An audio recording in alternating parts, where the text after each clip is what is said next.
رسول اللہ صلی اللہ علیہ وآلہ وسلم نے اس وقت جب آپ کے گرد صحابہ کی ایک جماعت بیٹھی ہوئی تھی فرمایا کہ مجھ سے بیعت کرو اس بات پر کہ اللہ کے ساتھ کسی کو شریک نہ کرو گے، چوری نہ کرو گے،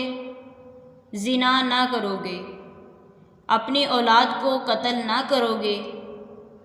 اور نہ عمدن کسی پر کوئی ناحق بہتان باندھو گے، اور کسی بھی اچھی بات میں اللہ کی نافرمانی نہ کرو گے۔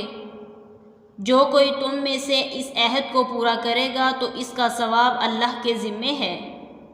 اور جو کوئی ان بری باتوں میں سے کسی کا ارتکاب کرے اور اس دنیا میں اسلامی قانون کے تحت سزا دے دی گئی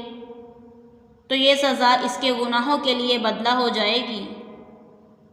اور جو کوئی ان میں سے کسی بات میں مبتلا ہو گیا اور اللہ نے اس کے گناہ کو چھپا لیا تو پھر اس کا معاملہ اللہ کے حوالے ہے، اگر چاہے معاف کرے اور اگر چاہے سزا دے دے۔ عبدہ کہتے ہیں کہ پھر ہم سب نے ان سب باتوں پر آپ صلی اللہ علیہ وآلہ وسلم سے بیعت کر لی۔ صحیح بخاری حدیث نمبر 18۔ رسول اللہ صلی اللہ علیہ وآلہ وسلم نے فرمایا وہ وقت قریب ہے جب مسلمان کا سب سے عمدہ مال اس کی بکریاں ہوں گی، جن کے پیچھے وہ پہاڑوں کی چوٹیوں اور برساتی وادیوں میں اپنے دین کو بچانے کے لیے بھاگ جائے گا۔ صحیح بخاری حدیث نمبر 19۔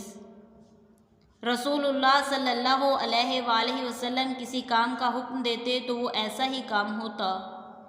جس کے کرنے کی لوگوں میں طاقت ہوتی۔ اس پر صحابہ کرام نے عرض کیا کہ یا رسول اللہ ہم لوگ تو آپ جیسے نہیں ہیں، آپ تو معصوم ہیں اور آپ کی اللہ پاک نے اگلی پچھلی سب لغزشیں معاف فرما دی ہیں، اس لیے ہمیں اپنے سے کچھ زیادہ عبادت کرنے کا حکم فرمائیے۔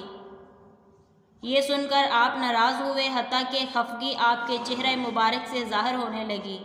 پھر فرمایا کہ بے شک میں تم سب سے زیادہ اللہ سے ڈرتا ہوں اور تم سب سے زیادہ اسے جانتا ہوں، پس تم مجھ سے بڑھ کر عبادت نہیں کر سکتے۔ صحیح بخاری حدیث نمبر 20۔